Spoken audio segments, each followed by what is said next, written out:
समं समस्तैरनन्तपर्यायै दर्पणतलैव सकला प्रतिफलति पदार्थमालिका यत्र परमागमस्य बीजं निषिद्धजात्यन्धसिन्धुर्विधानं सकलनयविलसितानां विरोधमथनं नमाम्यनेकान्तं विरोधमथनं नमाम्यनेकान्तम्।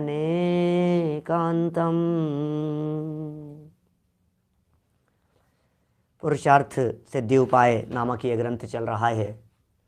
अमृतचंद्र आचार्य देव सुंदर रचना, मुनि धर्म के स्वरूप की चर्चा, कैसे होते हैं हमारे महामुनिराज, कैसा होता है उनका जीवन,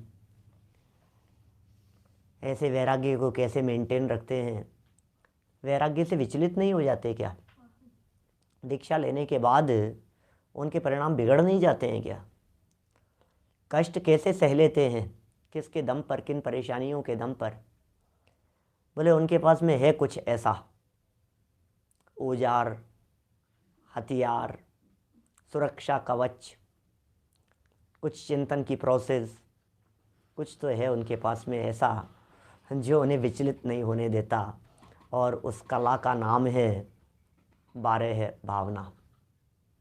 ये 12 भावना वो कला है, ये 12 भावनाएं वो चमत्कारिक चीज़ है, ये 12 भावनाएं वो निधि है, वो रिद्धियाँ हैं, वो पावर है, वो शक्तियाँ हैं, अंदर की शक्तियाँ जिनके दम पर ये जीव शांत रहते हैं, सहज रहते हैं, निर्विकल्प अनुभूति में मग्न हो जाते हैं। ये चमत्कार है कुछ न कुछ अद्भुत इन 12 भावनाओं का। बोलो, 12 भावनाओं में मग्न रहने वाले, 12 भावनाओं में निमग्न रहने वाले वे वितरागी संत, वे कष्टों और परेशानियों को सह जाते हैं। ये दम है जो उनके वैराग्य को मेंटेन रखता है, ये वो दम है जो उनके वैराग्य को कायम रखता है, उनका वैराग्य स्थिर रहता है। क्या क्या सह जाते हैं, क्या क्या परेशानियां हैं कि मुनिराजों की लाइफ स्टाइल में ही इतनी बातें आती है कि जिन्हें आप देखेंगे तो आपको लगेगा अच्छा क्या क्या बात कर रहे हो आप, ऐसी लाइफ स्टाइल। आपको यदि ऐसी लाइफ स्टाइल पसंद हो, क्या ग्रामीण ज़िंदगी पसंद नहीं होती लोगों को? गांव में रहने वाली ज़िंदगी, अरे गांव में नहीं, ये तो जंगल में रहने वाली ज़िंदगी है। बहुत सारी चीज़ें नेचुरल है, वहाँ प्रकृति की गोद में रहते हैं, प्राकृतिक वातावरण में रहते हैं। बाहर में वातावरण किस प्रकार का होता है, प्रकृति से होने वाली हर चीज़, प्राकृतिक होने वाली हर कठिनाई, हर परेशानियाँ, हर कष्ट, हर तरह की बात मुनिराजों के जीवन में अत्यंत सहज होती है, अत्यंत सहज। मुनि बनने से पहले 3 शर्तें टोडरमल जी साहब ने 179 पेज पर लिखी। पहले तत्वज्ञान हो, फिर उदासीन परिणाम हो और परिचय सहने की सामर्थ्य हो। 3 बातें कितनी महत्वपूर्ण हैं।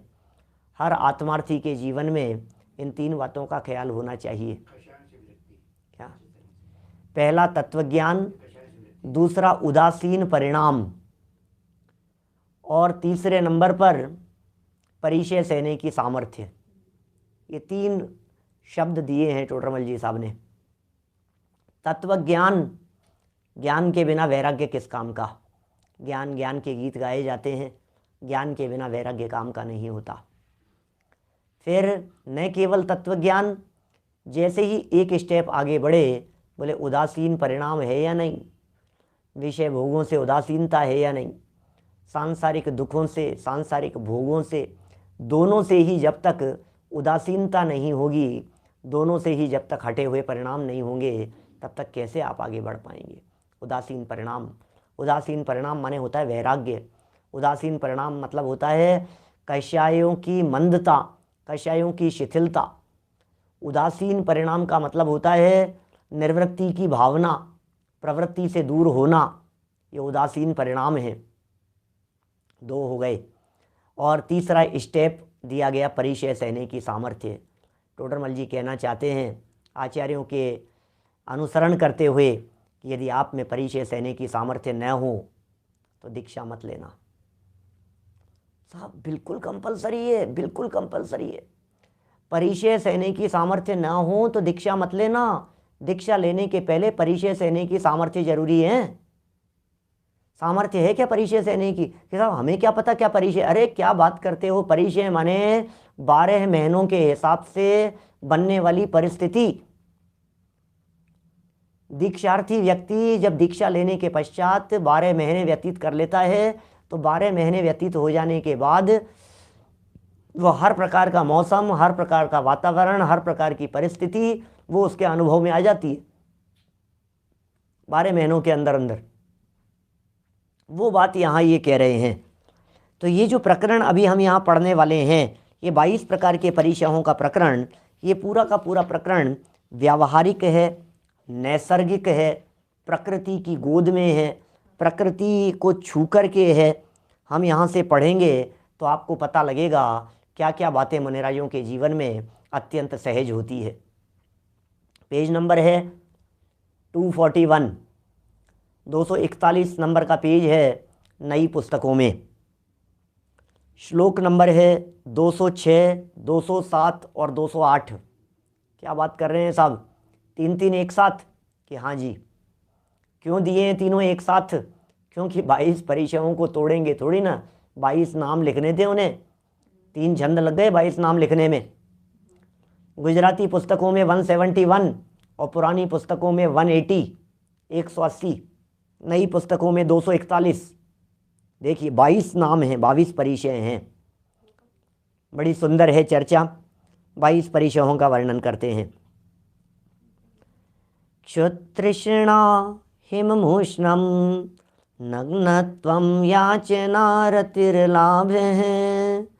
दंशो मशकादीनाम् आक्रोशो व्याधिदुःखमङ्गमलम्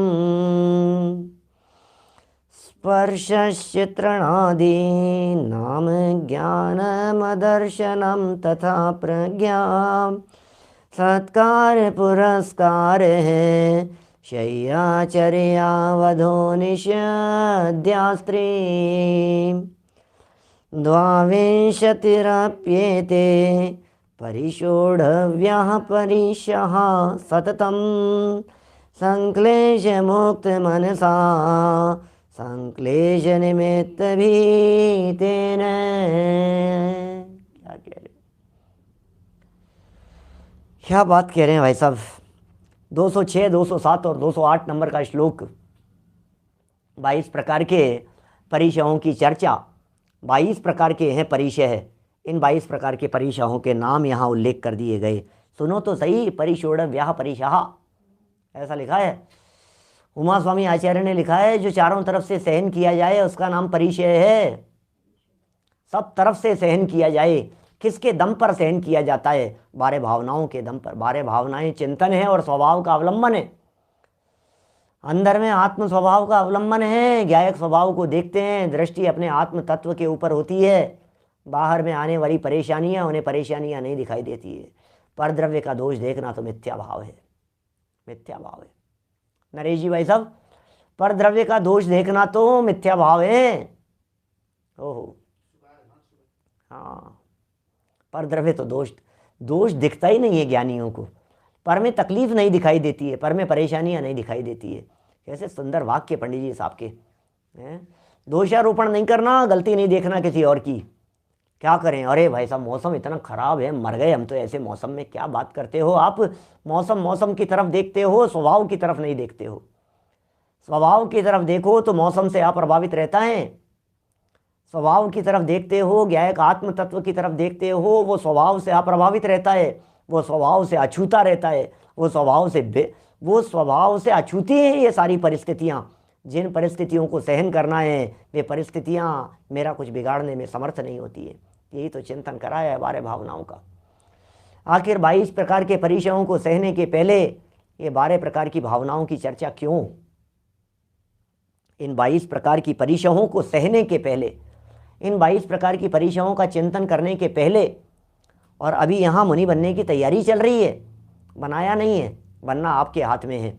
जब आपकी भावना हो, जब आपकी तैयारी हो, अंतर्बाह्य योग्यता हो, अंतर में परिणामों को देखकर, क्योंकि इतना नहीं हो जाए 238 पेज मोक्ष मार्ग प्रकाशक भाई, ये क्रिया पर तो दृष्टि है, परिणाम सुधरने बिगड़ने का विचार नहीं है। विचार रखते हो, निरंतर ये विचार चलते हो, परिणाम बिगड़ नहीं जाए, संभलने का भाव यहाँ आता हो, संभलना है, संभलना है, संभलना है, बिगड़ नहीं जाऊँ, संभल करके रहना है। ये जो संभल करके रहने का परिणाम है, ये सब 12 भावना, 10 लक्षण धर्म, पीछे कही गई बातों का चिंतन, ये सब चिंतन के दम पर कैसी कैसी परिस्थितियां हैं। अभी तो सिर्फ नाम पढ़ रहा हूँ, नीचे जब चल कर के हम इनके परिचयों के वर्णन को पढ़ेंगे तो आप महसूस करेंगे क्या है मुनिचर्या, किसका नाम है मुनिचर्या, क्या होता है मुनिराजों का जीवन। और मुस्कुराते रहते हैं, मस्त रहते हैं, क्या हस्ती की मस्ती में झूमते हैं। जिस देश में, जिस वेश में, जिस हाल में रहे, गायक रहे, गायक रहे, बस गायक ही रहे, बस गायक रहते हैं भाई साहब। देखो नाम पढ़े, अन्वयार्थ, संक्लेश मुक्त मनसा क्या कह रहे हैं, संक्लेशम मुक्तम, संक्लेश मुक्तम मनसा, संक्लेश मुक्त मनसा, संक्लेश रहित चित्त वाला, जिसके चित्त में संक्लेश नहीं है, जिसके चित्त में आकुलता नहीं है, माथे पर 3 सल नहीं है, चारों तरफ सुविधाएं दिखाई देती हो और माथे पर 3 सल पड़े रहते हैं, टेंशन में ज़िंदगी निकलती है, आधी ज़िंदगी तो टेंशन में निकलती है। जितने संपन्नता टेंशन साथ में लाती है, पद प्रतिष्ठा टेंशन साथ में लाती है, ये जोड़े हैं ये इस तरह के, मैं जो बात कह रहा हूं आपको, प्रतिष्ठा, पद, वैभव, संपन्नता, ये सब टेंशनें साथ में लाती हैं। संपन्न लोगों के कितनी डायबिटीज होती है, और फुटपाथ पर रहने वाले के कभी डायबिटीज होती है क्या, उसके कभी पत्थर चबाता है, ब्लड प्रेशर कभी सुना आपने, शरीर में ब्लड ही उसके कम है, काय के प्रेशर बनेगा बोलो। ये सब क्यों, क्योंकि संपन्नता के साथ में ये सब, ये साथ साथ में मिलती है। अरे भाई, लेकिन उन्हें टेंशन नहीं है, मुनिराजों को टेंशन नहीं है, मुनिराजों के चित्त में विकल्प नहीं है, संक्लेश रहित चित्त वाले हैं। संक्लेश निमित्त भीतेन, संक्लेश के निमित्त से अर्थात संसार से भयभीत साधु, संसार से भयभीत हैं वे साधु। संक्लेश का निमित्त है संसार, संसार में रहते हुए संक्लेश हुआ करता है, उससे भयभीत हैं साधु के, संक्लेश नहीं होना चाहिए। सततम निरंतर, क्षुत क्षुधा, तृष्णा तृषा, प्यास, भूख और प्यास, हिमम हिम, हिमालय बर्फ दिखती है, शीत, उष्णम उष्ण, नग्नत्वम नग्नपना, याचना प्रार्थना, अरति अरति, अलाभ अलाभ, मशकादीनाम दंशः, मच्छरादिक का काटना, आक्रोश है, कुवचन, व्याधि दुखम, रोग का दुख, अंगमलम, शरीर का मल, अंगमलम, अंगमलम शरीर का मल, तृणादीनाम स्पर्श है, तृष्णादि का स्पर्श, अज्ञान, अज्ञानम अज्ञान, अदर्शनम अदर्शन, तथा इसी प्रकार प्रज्ञा माने प्रज्ञा, सत्कार पुरस्कार है, सत्कार पुरस्कार, शय्या माने शयन, चर्या वध है माने गमन और वध, निषिद्याच आसन और स्त्री एते, स्त्री, ये द्वाविंशति परिशः अपि परिशोढव्याः, 22 परिशः भी सहन करने योग्य हैं। ओहो, कितने लंबी, सब सिर्फ नाम नाम नाम नाम बतलाए हैं। 22 प्रकार की परिचयों के यहाँ नामोल्लेख किए हैं, और नामोल्लेख करके कह दिया है ये सब 22 प्रकार की परिचय हैं, सहन करने योग्य हैं। इनको सहो यार शांत परिणाम से, इनको विजय प्राप्त करो। परिचय है जय, परिचय सह भी कह देते हैं, कोई शब्द भेद है, भाव भेद। भाव तो यही है कि परिचयों को जीता जाता है, कष्ट पाकर के बर्दाश्त नहीं किया जाता है। कैसी कैसी चर्चाएं हैं, एक एक शब्द को जब हम यहाँ से पढ़ते हैं, आप जब इन चर्चाओं को, हमें तो कष्ट क्या है, मज़े से बैठे हैं, बंद कमरा है, ठंड का मौसम है, रजाई में बैठे हुए, लेटे हुए, पाँव पसारे हुए, डल्लब के गद्दों पर बैठे हुए, हीटर चला करके, दुनिया में क्या क्या तकलीफ़ है आपको।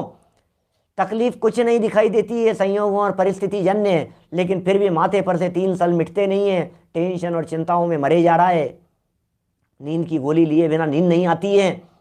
क्या जगत के जीवों की हालत दिखाई देती है।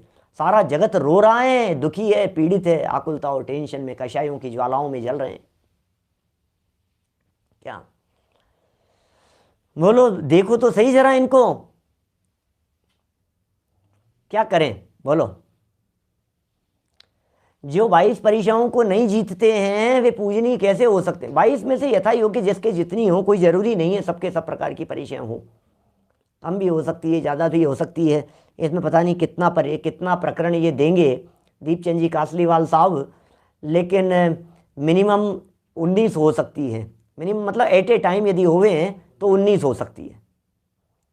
एक जीव को एट ए टाइम 19 परीक्षा हो सकती है 22 में से। 22 परीक्षा किसी भी मुनिराज के नहीं होती। 3 कौन सी कम हो जाती है, शीतोष्ण में से 1 होती है, चर्या निषद्या शैया में से 1 होती है, 3 कम हो जाएगी। 22 परिचय है ना, 22। अभी हम थोड़ा नाम से परिचय कर ले अपन एक बार थोड़ा सा, फिर इनके स्वरूप की चर्चा नीचे पढ़ेंगे। पहले नाम से परिचय कर लेते हैं। देखिए नाम, देखिए वापस कहाँ से दिखाऊं नाम आपको, टीका पढ़ ले में, चलो टीका से देख लो, टीका के बाद भी वही नाम मिलेंगे, टीका भी पढ़ देता हूँ। क्षुत तृष्णा हिमम उष्णम नग्नत्वम याचना अरतिः अलाभः मशकादीनां दंशः आक्रोशः व्याधि दुःखम अंगमलम तृणादीनां स्पर्शः अज्ञानम अदर्शनम तथा प्रज्ञा सत्कार पुरस्कारः शय्याचर्या वधः निषद्या स्त्री एते 22 अपि परिशः संक्लेश मुक्त मनसा संक्लेश निमित्त भीतेन सततम परिशोडव्यः। क्या क्या बातें कह दी है। भूख बर्दाश्त होती है क्या आपको भूख? देखो ये नेचुरल है। जब मुनिराज दीक्षा लेकर के जाएंगे और जब 5 समितियों का पालन करेंगे तो एषणा समिति के अंतर्गत अनेक बार ऐसी परिस्थिति होगी, 46 दोष 32 अंतराय टाल करके आहार लेना है, और आज आहार नहीं मिला, आज अंतराय हो गया। 12 प्रकार के तपों में कभी अनशन करेंगे, उनोदर से तो ऊपर बढ़ते ही नहीं है मुनिराज। बोलिए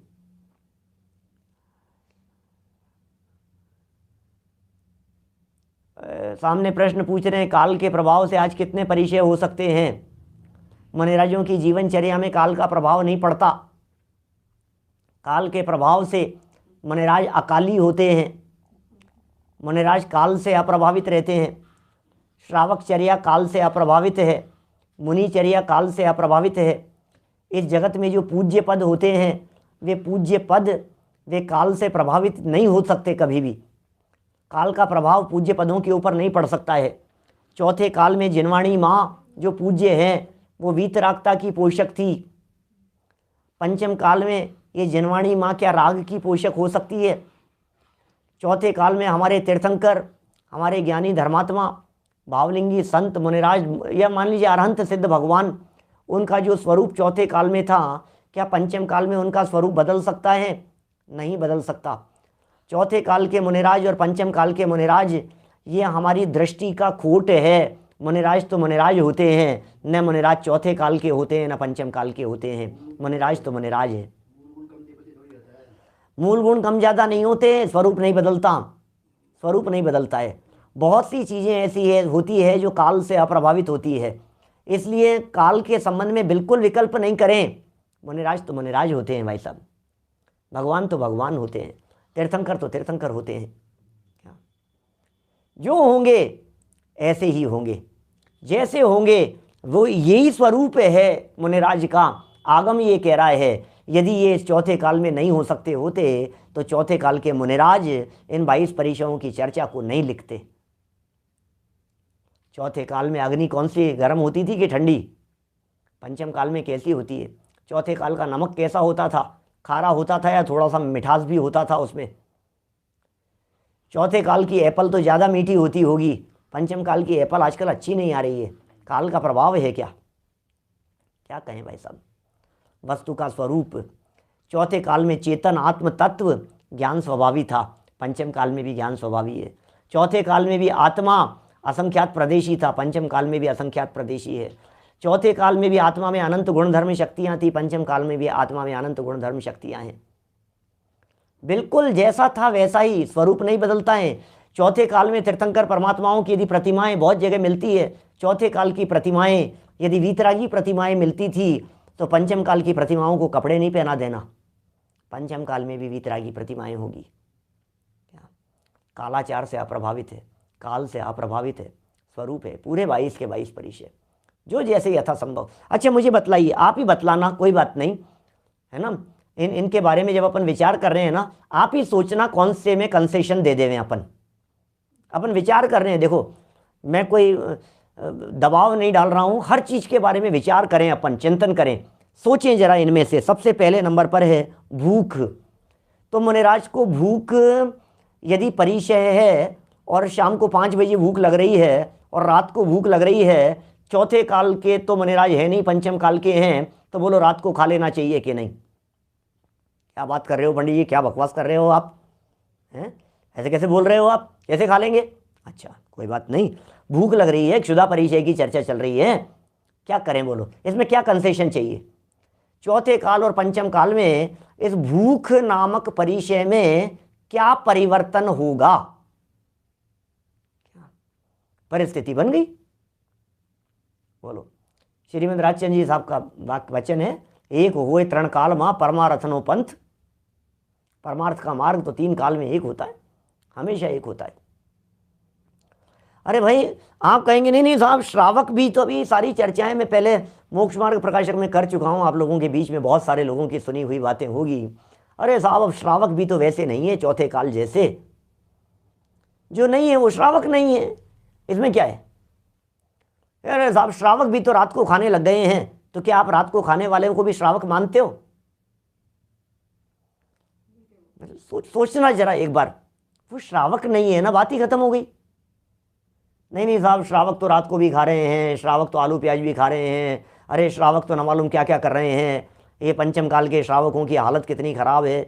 श्रावकों की हालत खराब नहीं है, जिनकी हालत खराब है वे श्रावक नहीं है। आप समझ गए बात क्या कह रहा हूं मैं?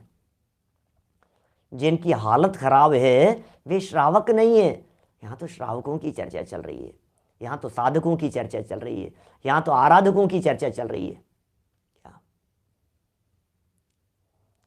जनवाणी छूट नहीं देती? उमाकांत जी सही कह रहे हैं आप, जनवाणी तो छूट नहीं देती, जिनको लेनी हो लो ना, कौन मना कर रहा है? आपको जो करना हो, टीवी भी देखिए, मोबाइल भी रखिए, लैपटॉप भी रखिए, घूमिए फिरिए, खूब जो करना हो सो कीजिए, हम कहाँ मना कर रहे हैं। लेकिन भैया जनवाणी की तो आज्ञा ये है, इस आज्ञा को तो मानना पड़ेगा, इस आज्ञा को तो स्वीकार करना पड़ेगा। हर समझदार व्यक्ति स्वीकार करते हैं। भूख नाम का पहला परिचय है, चर्चा करेंगे कल, अभी नहीं पढ़ रहा हूं मैं। भूख परिचय को कैसे जीतते हैं, तृषा परिचय को कैसे जीतते हैं, उनके पास में क्या चिंतन है, किस प्रकार का चिंतन करते हैं इन परिचयों के संदर्भ में, ये सब चिंतन की चर्चा आगे करूंगा। अभी तो एक एक शब्द पढ़ रहे हैं सिर्फ आज यहाँ आपके बीच में। तृषा, प्यास, प्यास लग रही है, क्या करें? कमंडल का पानी पी लें? क्या करें? नहीं पी सकते भाई साहब, परिचय है, प्यास नाम का परिचय। प्यास तो जानते ही हैं कैसी कैसी प्यास लगती है। हमने बहुत पहले तत्वार्थ सूत्र की टीका सर्वार्थ सिद्धि पढ़ाई थी हमने, सन 2005 की बात है, 2005-06 में चल रही थी हमारे यहाँ टोडरमल जी के मंदिर में। उस समय ये परिचयों वाला प्रकरण आया। अरे पूज्यपाद स्वामी ने जो वर्णन किया है भाई साहब, ओहो, उन परिचयों के प्रकरण को देख देख करके ही ऐसे रोंगटे खड़े हो जाते हैं। कैसे, क्या क्या ताकत है, अंदर का बल है ये सब। नहीं हो सकता है, नहीं हो सकता है। ऐसे कैसे सहन करेगा कोई व्यक्ति? मैं आपसे कह रहा हूं, आपको तकलीफ हो रही है, आप कैसे सहन कर पा रहे हो? है आपके पास में कोई आधार? 104 डिग्री बुखार है, सुनना, ध्यान देना मेरी बातों पर। 104 डिग्री बुखार है, बिस्तरों में पड़े हुए हैं। ऑफिस से फ़ोन आया, नहीं उठाया जा रहा है साहब, मैं नहीं आ पाऊंगा, हालत बहुत ख़राब है। घर में कोई काम बताया, दूध रखा है गैस के ऊपर, आंच के ऊपर, थोड़ा संभाल लेना। अरे मेरे से तो उठा नहीं जा रहा है, तुम कहाँ दूध दूध की बात कर रही हो? कुछ नहीं, मैं नहीं कर सकता, मैं नहीं हिल सकता, मेरे से कोई काम नहीं हो सकता। इतने में बच्चा गिर गया फर्स्ट फ्लोर से। अब उसका 104 डिग्री बुखार गायब हो जाता है और बच्चे को लेकर के अस्पताल भागता है। क्या हुआ? कोई चीज़ है, कोई दूसरी चीज़ है जो उससे ज़्यादा महत्वपूर्ण दिखाई देती है, कोई दूसरी चीज़ है जिसका पावर कुछ और है। ये मैंने तकलीफ़ के प्रसंग में बतलाया, इसे आनंद के प्रसंग में लगाइए। जब आनंद का प्रसंग होता है तो कष्ट नहीं देखता है। बुखार था बहुत तेज, बच्चे की शादी थी, अपने बेटे की शादी थी, नहीं मैं तो जाऊंगा, कोई बात नहीं, बुखार में सही। आनंद का प्रसंग है, भूल जाता है अपनी तकलीफ को, प्रसंग देखता है। मेरा कहने का मतलब ये है, जब लौकिक प्रसंगों में जब हम तकलीफ़ को भूल जाते हैं, कष्टों को भूल जाते हैं, ये परेशानियां हमारे को विचलित करने में समर्थ नहीं होती है, तो फिर इनको तो कुछ और मिल गया है। मुनिराज को तो कुछ और निधि मिल गई है, कुछ और रत्न मिल गए हैं, अंदर में कुछ और खजाना मिल गया है। ऐसा खजाना मिल गया है अंदर में, जिस खजाने को देख देख करके प्रसन्न चित्त रहते हैं, आनंदित रहते हैं, मस्त रहते हैं। अरे बाहर में शरीर जल रहा होगा, कोई बात नहीं, अंदर मस्ती में झूम रहे हैं, आनंद की धारा बह रही है अंदर में। तीन कषाय चौकड़ी के अभाव जन्य आनंद की स्थिति चल रही है। तुम्हें क्या दिख रहा है? भूख? अरे कहा भूख के लिए मरे जा रहा है मूर्ख, अंदर में आनंद का उपभोग कर रहे हैं, तू भूख देख रहे हैं? हमें ये भूख नहीं दिखाई देती है, अंदर का आनंद दिख रहा है। अतीन्द्रिय आनंद रस का रसास्वादन करने वाले इस जड़ देह को रोटियों के टुकड़े डालने की परवाह नहीं किया करते, परिचय को सह लेते हैं। भूख, प्यास, सर्दी, किसे लग रही है सर्दी? सर्दी, ठिठुर रहे हैं हम सर्दी से। राजस्थान में बहुत ठंड है, जयपुर में ठंड पड़ रही है। गर्मी, गर्मी भी खतरनाक पड़ती है भाई साहब। 50 डिग्री टेम्परेचर, 55 डिग्री तक चला गया, 57-58 डिग्री टेम्परेचर, झुलस रहे हैं, आग लग रही है, ये क्या हो गया है? ऐसी गर्मी। मुनिराज अपने जीवन में सहजता से रहते हैं, सहज लेते हैं उसे। नग्नपना, नग्नपना, ये भाई इस प्रकार के परिचयों के नाम बतलाते हुए उमा स्वामी आचार्य ने एक नग्न परिचय दिया है, दिगंबरत्व को सूचित करता है। याचना, मांगना, परिचय है। हाँ, कैसे कैसे मांग रहे हैं, बोलो कैसे मांग लेते हैं, मांगना भी परिचय है। और अरति, अप्रीति का भाव, अलाभ, अंतराय कर्म के उदय से अलाभ परिस्थिति बनती है। मच्छर आदि का काटना, ओहो, चारों तरफ से मच्छर भिन भिना रहे हैं, एक मच्छर बर्दाश्त नहीं होता। एक मच्छर यदि रूम में घुस जाता है तो जब तक निकल नहीं जाए तब तक चैन नहीं पड़ती है इसको। एक मच्छर ऐसा माहौल बना देता है कि ये आदमी ऐसा सोचता है, नहीं सारे नगर के अंदर सारे मच्छरों को एक कर क्या रहे हैं, म्यूनिसिपैलिटी वाले कर क्या रहे हैं, ये लोग नगर निगम वाले क्या कर रहे हैं, ये लोग क्या कर रहे हैं, उनको क्या कर रहे हैं। पूरे देश से मैं यदि प्रधानमंत्री होता, मैं यदि ये होता, मच्छरों को ख़त्म कर देता, पूरे पूरे नगर के अंदर ये करवा देता। भैया एक मच्छर ने तेरा क्या बिगाड़ा है? मच्छरों को काटेंगे तो काटेंगे, जंगल में रहते हैं, बाहरी वातावरण होता है, प्राकृतिक वातावरण होता है, पेड़ पौधे होते हैं, ग्रीनरी होती है, तो मच्छर तो होते ही हैं। कितना नेचुरल है, कितना प्रैक्टिकल है। मैं आपसे कहना चाह रहा था, इसमें से क्या कम कर देवे? 22 प्रकार की परीक्षाओं में प्यास कम कर दें, बिस्लेरी चलेगी, रख लें साथ में, व्यवस्था करें। नहीं, सर्दी, गर्मी, सर्दी सही नहीं जा रही है, क्या करें? गर्मी सही नहीं जा रही है, क्या करें? एसी लगा दें। सर्दी नहीं सही जा रही है, रजाई गद्दे ओढ़ने के लिए कुछ व्यवस्था। नहीं नहीं पंडित जी कैसी बात कर रहे हो, तो क्या कम करें? देखें देखें और क्या हो सकता है। नग्नता परिचय है, थोड़े से कपड़े पहना दो। नहीं चल सकता है भैया, नहीं चल सकता है, ऐसी बातें मत करो। याचना में क्या करें, आरती में क्या करें, अलाभ में क्या करें, मच्छरों को काटने के लिए क्या करें, गुड नाइट लगा दें क्या? धर्मचंद जी साहब आप बताओ क्या करें? इन परिचयों के अंदर क्या चीज कम कर देवे? ज्ञानचंद जी साहब बतलाइए, आप तो समाज के अध्यक्ष हैं, बोलो क्या किया जाए? कोई बना दो ना कुछ व्यवस्था इस तरह की कि थोड़ा सा इन 22 परीक्षाओं के अंदर कुछ कंसेशन मिल जाए। नहीं, ये रूटीन लाइफ स्टाइल है, इसमें कोई चेंज नहीं होगा। एक वाक्य मैं हमेशा कहा करता हूँ, इन परीक्षाओं की चर्चा चलती है तो ध्यान रख लेना, अपने दिमाग में सेट कर लेना। मैं कहता हूँ भैया सुनो, मनराजियों के ऊपर यदि कोई उपसर्ग हो रहा हो तो उसे दूर करने की जिम्मेदारी श्रावकों की बनती है। मुनिराज के ऊपर यदि किसी तरह का कोई संकट आ जाए तो श्रावक की जिम्मेदारी है। मुनिराज के ऊपर यदि कोई आक्रमण करता है, मुनिराज के ऊपर यदि कोई उंगली उठाता है, मुनिराज के ऊपर यदि कोई संकट आ जाता है, कोई परेशानी आ जाती है, श्रावक की जिम्मेदारी है। श्रावक का पहला कर्तव्य है कि श्रावक जाकर के मुनिराज के उपसर्ग को दूर करे। उपसर्ग आ गया किसी तरह का कोई मुनिराज के ऊपर, श्रावक दूर करेंगे, श्रावकों की जिम्मेदारी बनती है। तिर्यंचों का उपसर्ग है, श्रावकों की जिम्मेदारी बनती है। पशुओं का उपसर्ग है, श्रावकों की जिम्मेदारी। कोई किसी तरह का उपसर्ग आए मुनिराज के ऊपर, श्रावक की जिम्मेदारी है, ड्यूटी है ये, उन्हें संभालने की, उन्हें देखने की, उनके उपसर्गों को दूर करने की। बट ध्यान देना क्या कह रहा हूं, परिशहों को दूर करने के चक्कर में मत उलझना। परिशहों को दूर करना मुनिराज के ऊपर उपसर्ग है। ओहो, मुनिचर्या है भाई साहब। धन्य हैं हमारे महामुनिराज, बड़े भाग्यशाली। मुनि सकल व्रती बड़ भागी, भव भोगन ते वैरागी। मुनि सकल व्रती, सकल व्रती मुनि मुनिराज, सकल व्रती महाव्रती मुनिराज।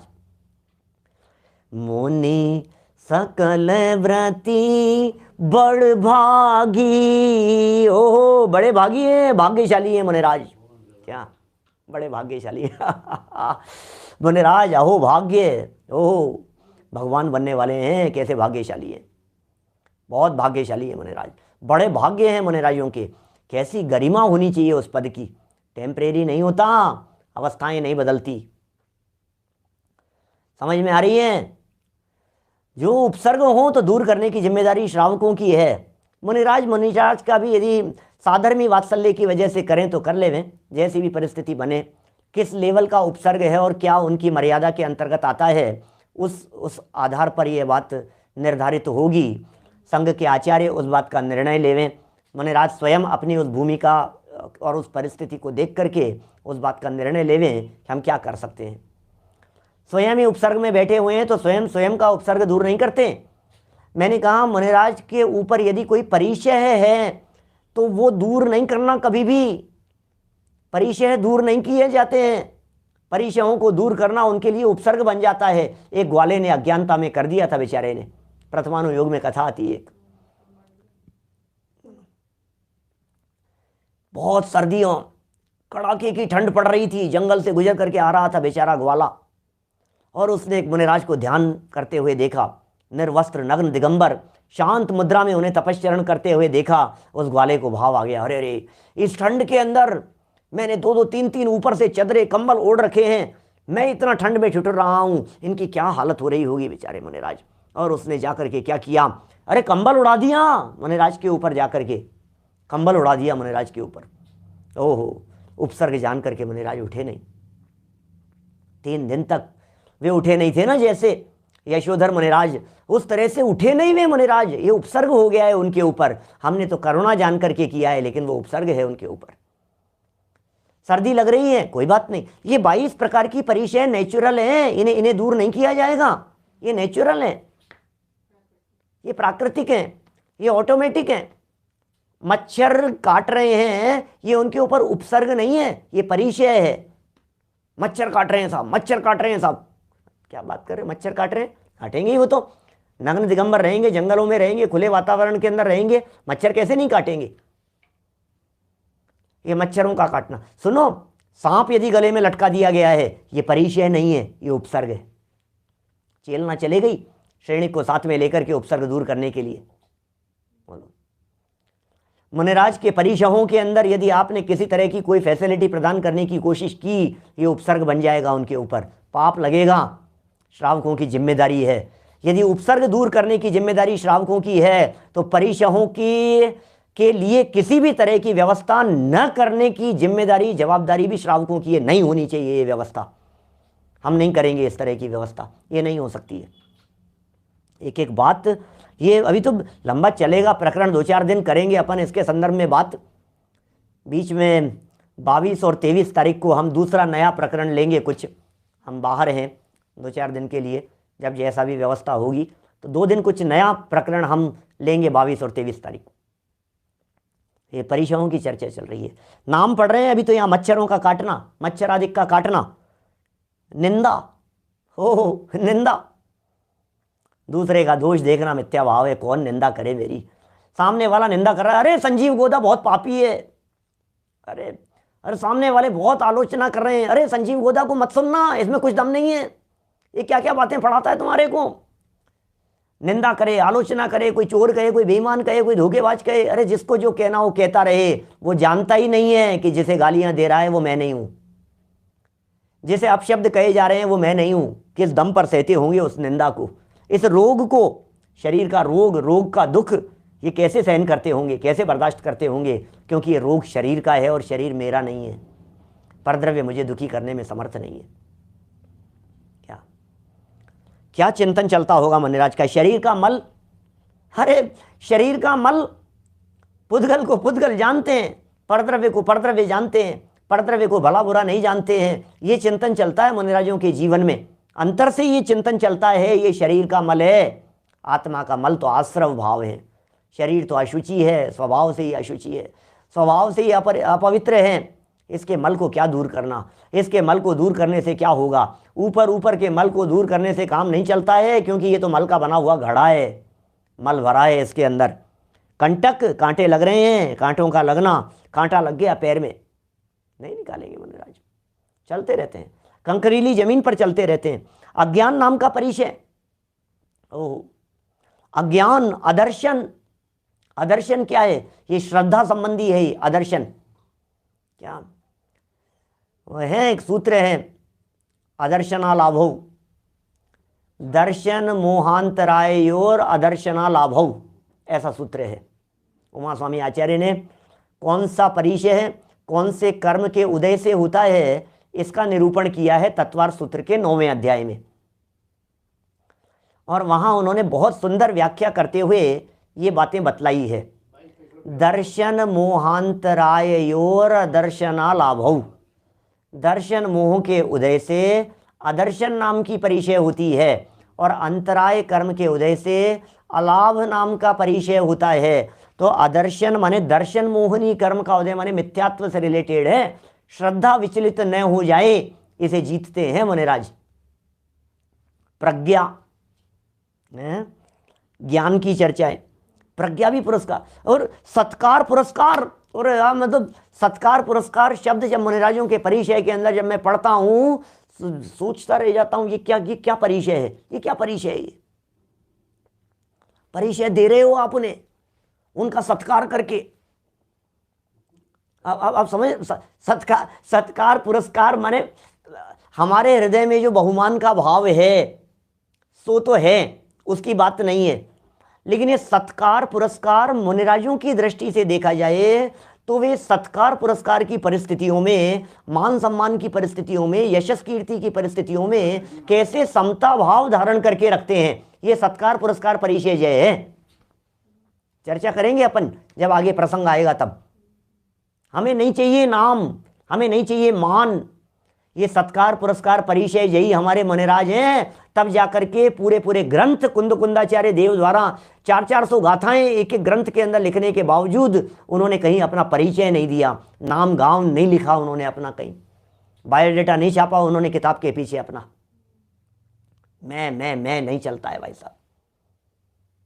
बोलो, कुंद कुंदाचार्य का एक फोटो नहीं मिलता है कहीं, कुंद कुंदाचार्य का कहीं कोई परिचय नहीं मिलता है। थोड़ा बहुत मिलता है, ठीक है, ये पिताजी का नाम था, ये माता का नाम था, कहीं मिल गया, कहीं विदेश क्षेत्र गमन करके आए, ख्याति लाभ पूजा प्रतिष्ठा के चक्कर में उलझे होते तो अपने विदेश क्षेत्र यात्रा का पूरा पूथन्ना लिख करके जाते। मैं विदेश क्षेत्र में गया था, शिवंदर भगवान समो शरण देखा था, ऐसा ऐसा हुआ था। क्या किसकी महिमा दिखानी है बताओ मेरे को, बोलो किसकी महिमा दिखानी है, किसकी प्रशंसा के चक्कर में उलझना है? आज आज सारा समाज भी उस चक्करों में उलझा है, दुनिया भी उन चक्करों में उलझी है, फंसे भाई साहब, बहुत चक्कर है, क्या कहें। देखो जरा सत्कार पुरस्कार, ये परिचय परिचय है, अद्भुत है मुनिराज, मुनिराजों का जीवन बड़ा अद्भुत होता है। हम कितने गौरवशाली हैं, हम कितने भाग्यशाली हैं, हमें कितनी महिमा आनी चाहिए। हो क्यों, ये साधारण अवस्था थोड़ी ना है। सिद्ध भगवान और मुनिराज एक लेवल पर हैं, एक लेवल पर, कोई फर्क नहीं है। सिद्ध भगवान और मुनिराज में क्या फर्क है, बतलाओ मेरे को, क्या फर्क है, एक जैसे हैं? देखो जरा देखो क्या पोथननाथ शब्द बोला था क्या मैंने अभी, धर्मचंद जी साहब, पोती मतलब लंबा चौड़ा वर्णन करके चले जाते, ऐसा कहना चाहता हूं मैं। शयन, सोने में एक करवट से सोते हैं, भूमाही पिछली रयनी में कछु शयन एकासन करन, चलना, चलने में। ओहो, वध निषिद्ध आगे आएगी चर्चा में, तो शब्द सिर्फ शब्दों से परिचय करा रहा हूं आपका, सिर्फ शब्दों से परिचय करा रहा हूं कि आखिर इसमें क्या करें, बतलाइए। कांटे चुभ रहे हैं तो क्या करें, मच्छर काट रहे हैं तो क्या करें, सम्मान प्रतिष्ठा कुछ हो रही है तो क्या करें, उन्हें यदि कंकरीली जमीन पर यदि उन्हें निर्दोष जमीन पर सोना है तो क्या उनके लिए आसन लगा देवें। वद निषद्या का अर्थ होता है बैठना, बैठने के लिए क्या करें, स्त्री के संबंध में क्या करें, विकार भाव उनके मन में उत्पन्न नहीं होता है देख करके। इन 22 परिचयों में से इस वर्तमान में जो पंचम काल चल रहा है, इस पंचम काल में से कौन सा परिचय ऐसा है जिसके बारे में हमें ऐसा लगता है कि ये परिचय पंचम काल में नहीं होना चाहिए? बोलो, सभी होते हैं, क्या करेंगे बोलो, मेरे को तो एक भी नहीं दिखता है इसके अंदर, क्या करें। इसलिए मैंने वो बातें जो आपको बीच में कही अभी इस चलते प्रवचन के बीच में, भैया स्वरूप नहीं बदलता हमारे मुनिराज का, मुनिराज हैं हमारे, है ना। किसी भी चीज का स्वरूप नहीं बदलता है, चौथा काल और पंचम काल हो, अग्नि हो चाहे नमक हो चाहे मिर्च हो चाहे धनिया हो चाहे पुदीना हो चाहे कुछ भी हो, किसी चीज का स्वरूप नहीं बदलता, किसी चीज का स्वाद नहीं बदलता, जीव का जीवत्व नहीं बदलता, पुद्गल का पुद्गलत्व नहीं बदलता, धर्म अधर्म आकाश काल कुछ नहीं बदलते। क्या बदल गया? मैंने लिखा, ऐसा प्रश्न उठाया मैंने, काल चक्र वाली जो पुस्तक है उस पुस्तक में मैंने अंत में कुछ प्रश्न उठाए हैं, और मैंने पहले जो वर्णन किया वो पूरा वर्णन ये किया कि देखो पहले काल में ये परिस्थितियां थी, फिर ये बदल गया, दूसरे काल में ऐसा था, फिर तीसरे काल में ऐसा हो गया, तीसरे काल में ऐसा था, देखो चौथे काल में ये सब परिस्थितियां बदल गई, पंचम काल में ये सब बदल गया। मैंने ये सब वाक्य लिखे उसमें, काल बदलने से सब कुछ बदल जाता है। फिर प्रश्न उठाया लास्ट में, क्या काल के हिसाब से सब कुछ बदल जाता है? तो हमने कहा भोग भूमि से कर्म भूमि आ जाती है, कर्म भूमि से भोग भूमि आ जाती है, लेकिन स्वभाव नहीं बदलता, स्वरूप नहीं बदलता। पूज्यत्व के व्यवहार में जहां पूज्यत्व का व्यवहार होता है उनका स्वरूप नहीं बदलता, जो वस्तु का स्वरूप है वो कभी नहीं बदलता। एक बार जो स्वरूप देख लिया वो कैसे बदल सकता है भाई साहब, उसे छोड़ा नहीं जाता। आज दिन में उसकी ब्रह्म गुलाल की कथा सुनाई थी क्या, क्षत्र चूड़ामणि में, बड़ा सुंदर चर्चा चल रही है। मैं जो मतलब सुनता हूँ खुद तो बड़ा, बस आंख बंद करके मस्ती से सुनता रहता हूँ मैं।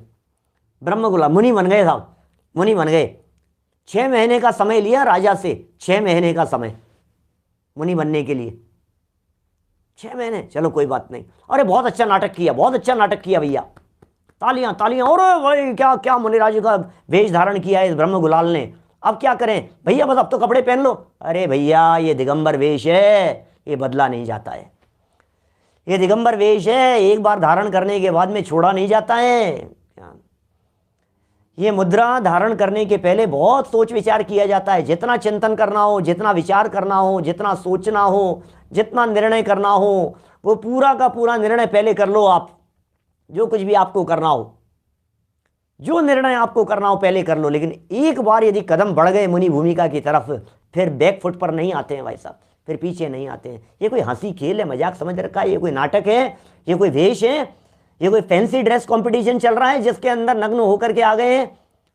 भैया ये दिगंबर मुद्रा है, बहुमान का विषय है ये, ये बहुमान का विषय है, वे हमारे आस्था के विषय हैं, वे हमारी श्रद्धा के विषय हैं। 100 बार जिनके चरणों में नमोस्तु करें, मस्तक झुकाएं, नाक रगड़ें अपनी, ऐसे ऐसे ऐसे पद है वो मुनि अवस्था।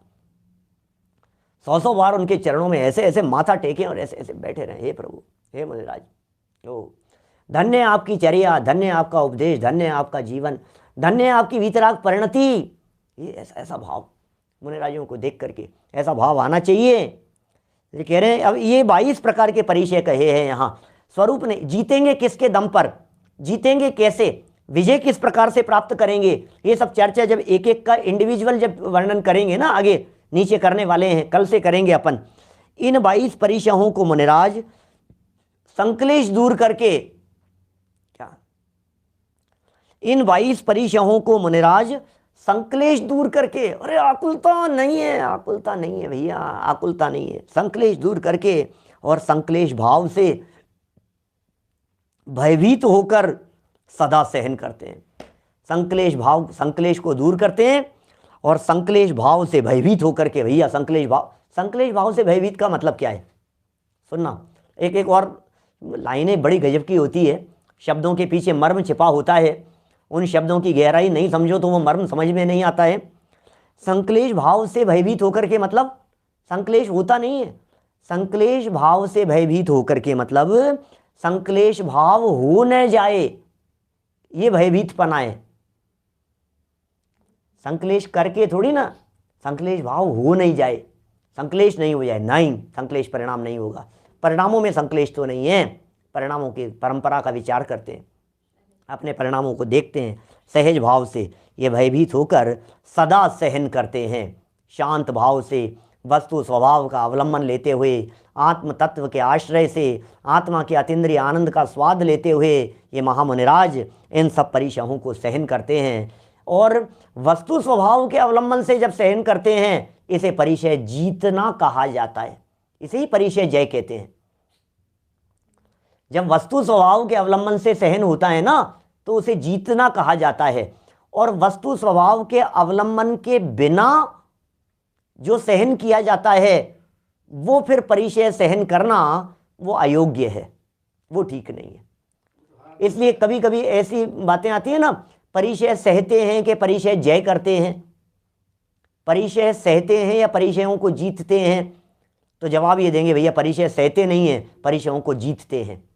फिर साहब शास्त्र में दिखा दिया हमने, परिचयों को सहन करते हैं, ये लिखा है यहाँ पर, तो फिर इसका मतलब क्या है, स्वभाव के अवलंबन से सहते हैं, तो शांत परिणामों से सहन करते हैं, इस तरह की बातें। अब 22 परिचय का संक्षिप्त वर्णन इन्होंने नीचे करना प्रारंभ किया है। कल एक एक 2-2 परिचय, 2-2 3-3 जितनी जो चलेगी, जैसी अपनी गति के अनुसार सहज योग्यता से उतनी उतनी अपन चलाते हुए कुछ दिनों में इस 22 परिचयों के प्रकरण को पूरा करेंगे। निश्चित तौर पर 5-7 दिन तो चलेगा, क्योंकि हैं कितने पेज हैं, 10-1 पेज का वर्णन है,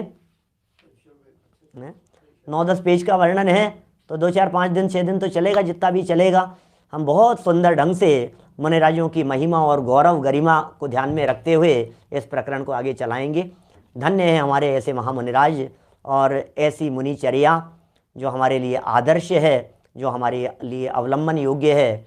जब जैसा प्रसंग बनेगा, मुनि बने बिना तो मुक्ति की प्राप्ति होती नहीं है, इसलिए स्वरूप जानना अत्यंत आवश्यक है। चलिए जनवाणी स्तुति लेते हुए चर्चा को आगे बढ़ाते। निज निधि निज में बताई, यह अनंत उपकार है, उसके लिए जिन वाणी माँ को वंदना शत बार है, वंदना शत बार है।